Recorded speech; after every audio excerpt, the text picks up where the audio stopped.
んにちは、もとこです。明けましておめでとうございます。ついに2025年になりました。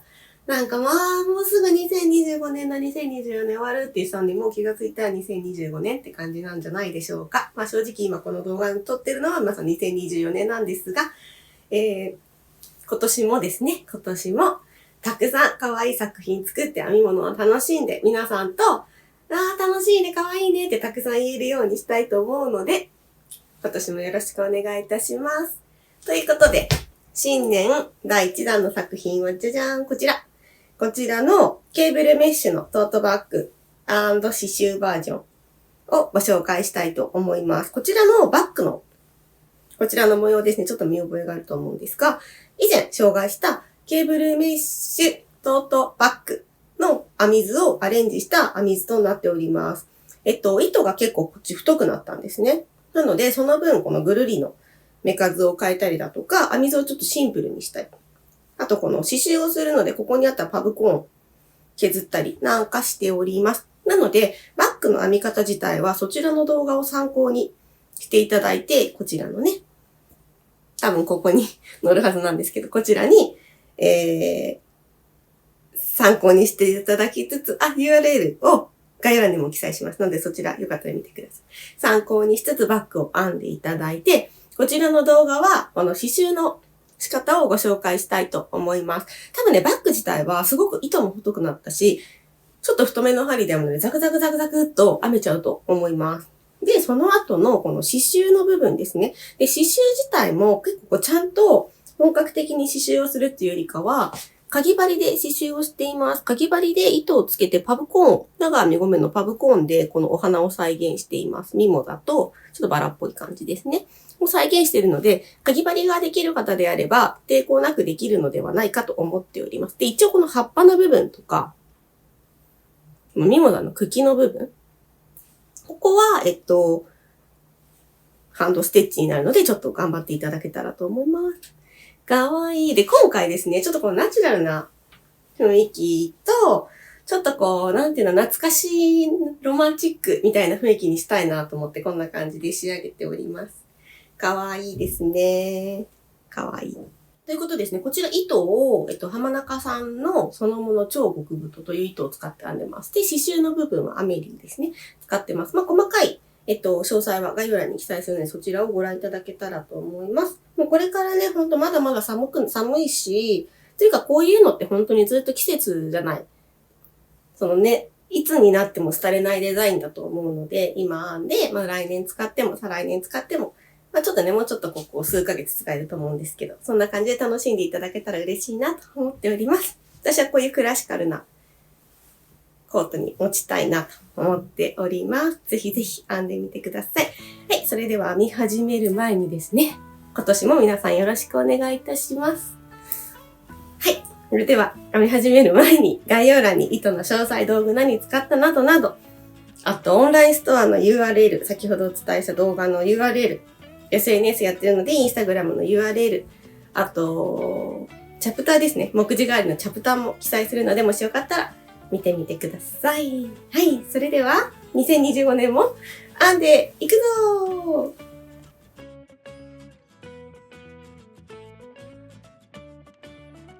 はい。こんな感じでバッグの本体を、水を見ながら編んでいただけたらと思います。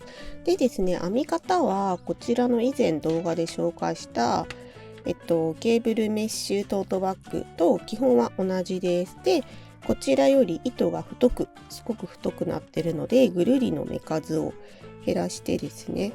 で、こういう脇の部分に透かしとか入ってたんですけど、そういうのもなくして、引き上げ編み4本だけにしたりしてます。こちらはなんか結構、こんな感じで透けてるとこがあったりするんですが、減らしてます。で、見ての通り、こちらフラットなんですが、こっちはスクエアの底を編んでから編むようにしてます。で、この真ん中のパブコーンの部分ですね、ここに刺繍をしていくので、パブコーンを省略してます。本当はここら辺にパブコーンが入って、ここにパブコーン入るんですけど、省略して、ここに刺繍をしていきます。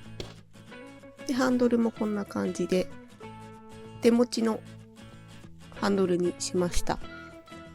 これ結構ハンドバッグタイプなんですけども、ほんと皆さんアレンジしていただいて、ここ長くして肩掛けにしてもいいと思いますし、なんかここら辺からハンドルプラスショルダーとかつけても可愛いんじゃないかなと思っております。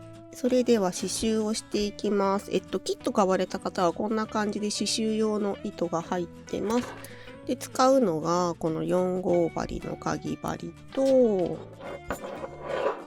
あとは針を、とじ針を用意してください。あとハサミですね。ハサミなどなどでございます。それではこの下のミモザの部分から説明していきます。で、今回刺繍チクチクしていくので、間カットはするんですけど、間無言のところがあったりするかなと思うんですが、皆様あまり気になさらず動画を見ながら一緒に刺繍していっていただけたらと思います。まず1メートルぐらい緑の糸をカットしてとじ針に通します。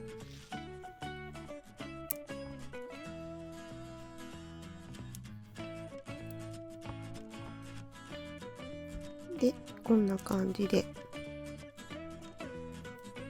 端を玉留め。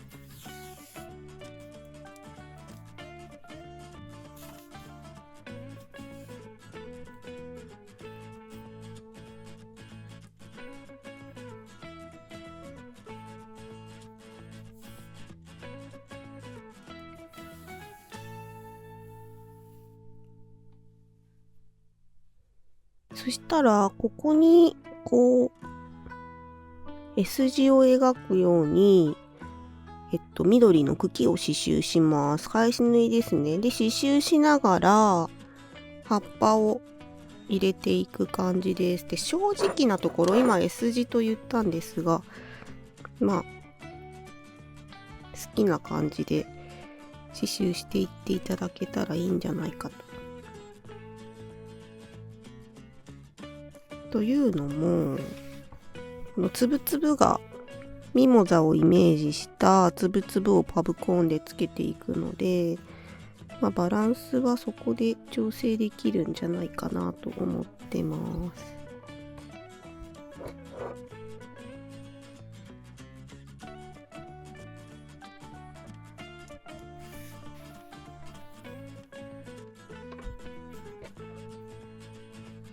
で、ちょっとこの辺で一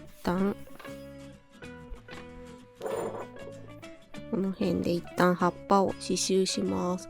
葉っぱの刺繍は今糸が出てるところにもう一回針を入れます。で、葉っぱの長さの希望の長さのとこからこんな風に針を出します。はい、そしたらこの輪の中に針を入れてキュッと、あんまギューってやると葉っぱ縮んじゃうんで、葉っぱのサイズを保てるぐらいの位置で調整。で、この輪っかをまたぐように針を入れて、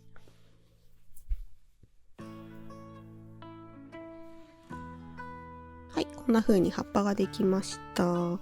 そしたら今の葉っぱの根元に戻ってきて、同じように刺繍をしていきま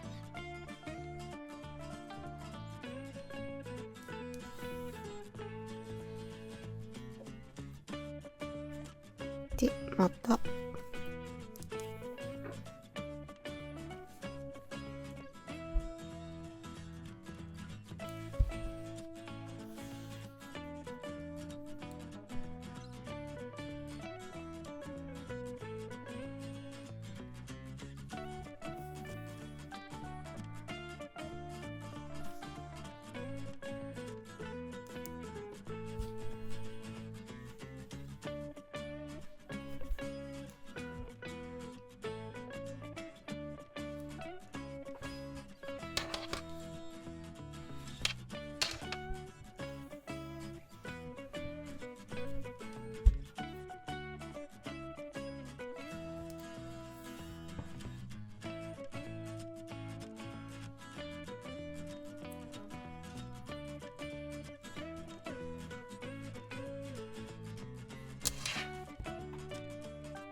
はい、こんな感じで茎と葉っぱを刺繍しました。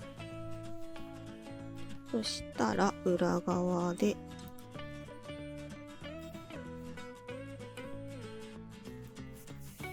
留めます。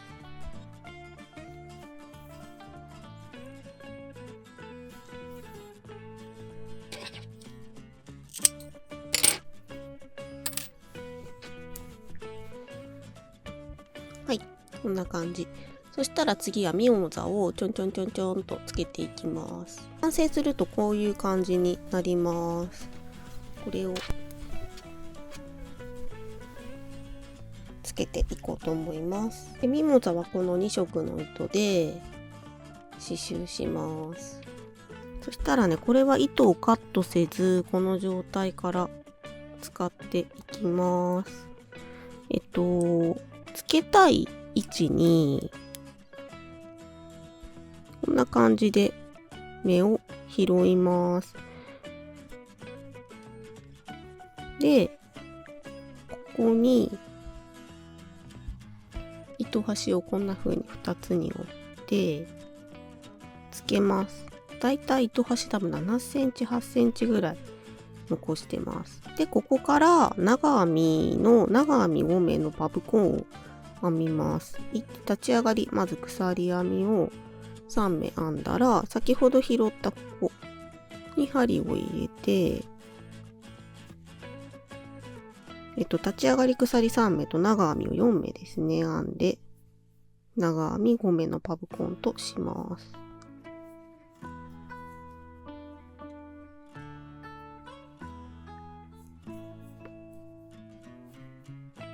はい、そして5目編めたら針を一旦外して立ち上がり鎖3目の3目目針を入れて外した輪に針を戻す。でこの輪を引き抜く。はい。でもう一回ギュッと引き締める。そしたらこの糸端をチョキンと7センチ8センチぐらい残してカットします。でこの2本を使ってここに土台に留め付けます。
で出した糸をこんな風に留めます。で裏めっちゃ綺麗にしたいよって方はこの糸内側でなんか綺麗に見えないようにしまって閉じてください。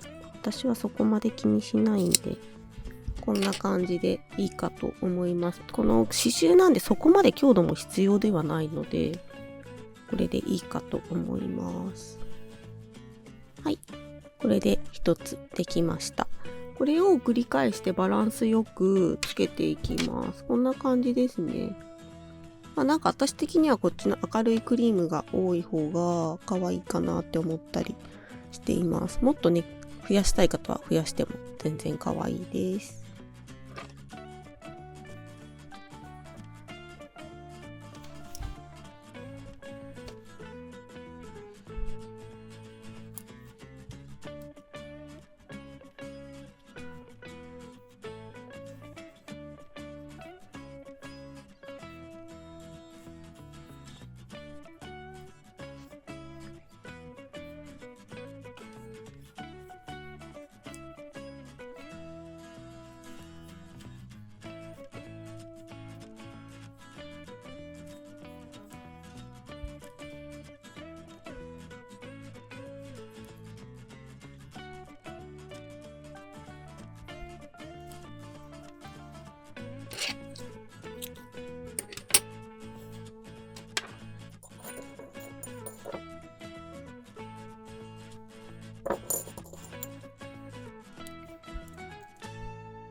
ミモザ完成です。こんな感じ。表と裏ちょっとだけ変えました。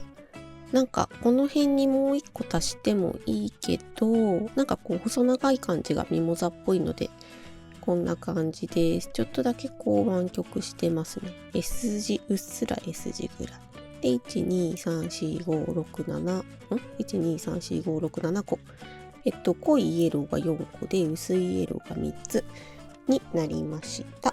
かわいいですね。はい、それでは次、この上の部分を刺繍していきます。こんな感じに刺繍します。正直ね、これが2個でもいいし、ミモザ2個でも可愛いと思ってます。皆さんお好きなように配置していただければと思います。はい。それではですね、次は、お花はこの3色。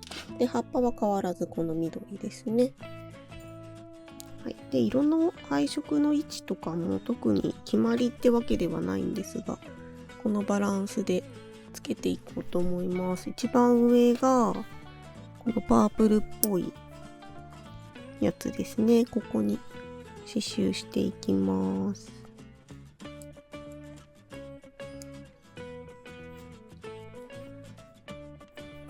ミモザと同じで長編み5目のパブコーンです。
こんな感じ。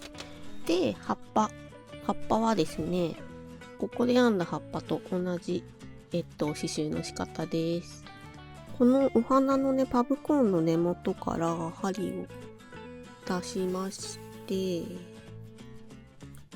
また同じ場所に針を入れる。で、葉っぱの長さの位置から針を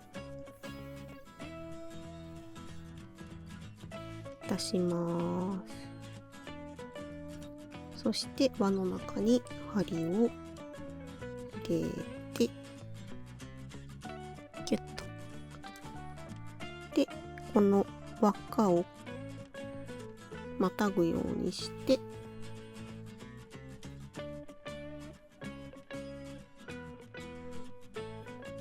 はい、葉っぱができました。そしたらまた今度反対側に葉っぱつけたいので、またパブコーンの根元から針を出して同じ場所に針を入れて、こ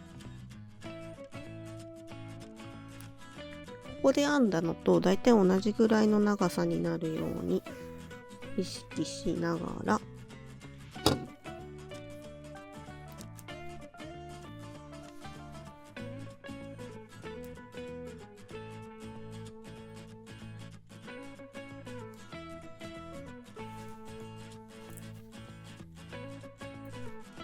はい、できました。で、裏側で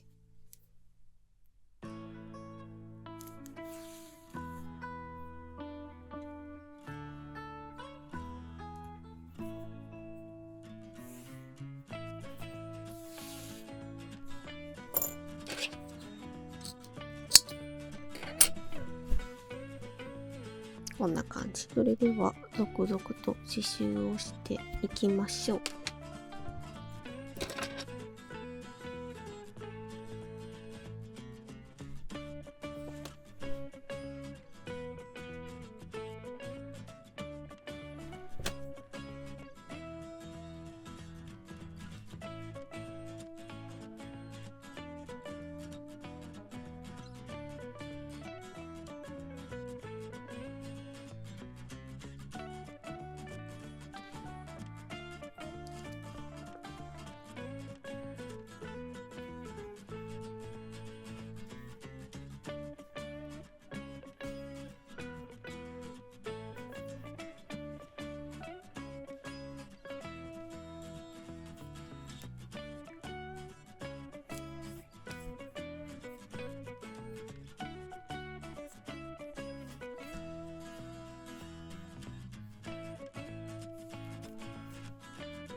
お花の刺繍ができました。それではここと同じようにまた葉っぱをつけていきます。つけてる位置はこんな感じですね。こういう感じでついています。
で、糸を毎回切ってもいいんですが、このニットの内側を通していけば、次のお花の位置にいけると思います。裏から見てもこんな感じ。この中をね、針で刺して通していく感じです。そんなことせずに毎回糸をちゃんと切って糸を止めてできる方はもちろんそれでも大丈夫です。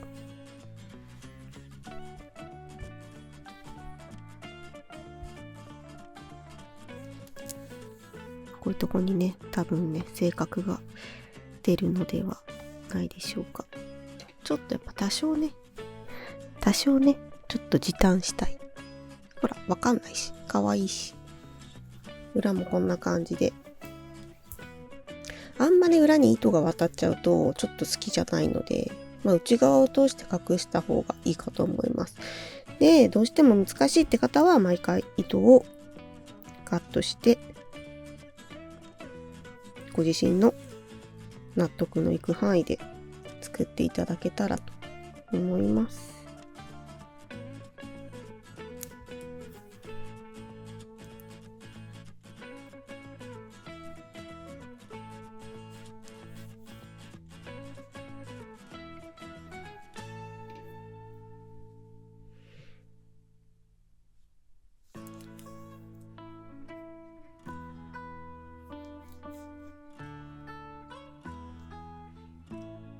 ちょっと残りの糸の長さがなくなってきたので、ここで一旦カットします。ちょっと沈みすぎたので。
こんな感じでできました。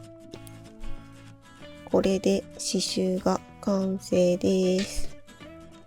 お花ですね。なんかバラっぽいかなと思ってます。お花とミモザで、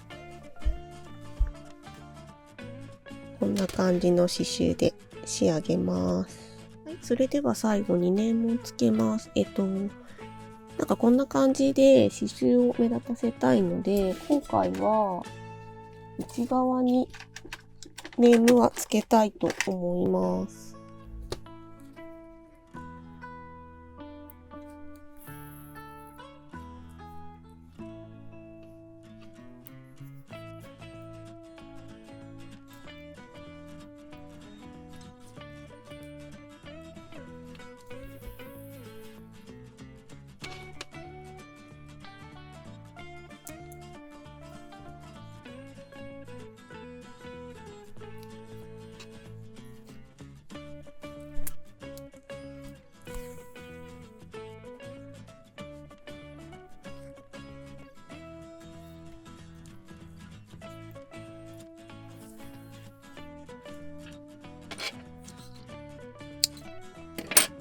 はい、ネームがついたら完成です。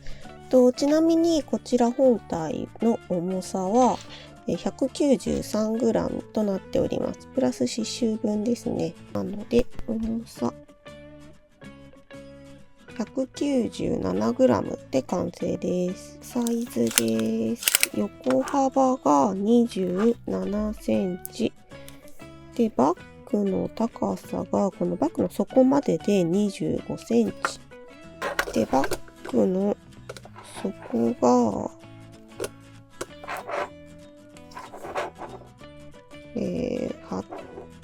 8.5センチになってます。ハンドルの長さですね。ハンドルの長さ、ここの付けの位置から測ると26センチです。いかがだったでしょうか？こちらの動画、この刺繍のね、仕方を基本メインにご紹介させていただきました。まあもちろんこの刺繍なくてもね、可愛いんですよ。まあ両方刺繍しちゃってるんであれなんですけど。刺繍なくても可愛いので、刺繍なくても全然編んでいただけたらと思います。結構ね、太めの糸を使ったので、細めの糸2本3本とかにしてミックスにして編んでとかしても可愛いし、結構応用の効く編み図になっていると思います。ぜひぜひ編んでみてください。はい。最後までご視聴いただき誠にありがとうございました。もしよろしければグッドボタン、チャンネル登録よろしくお願いします。またねー。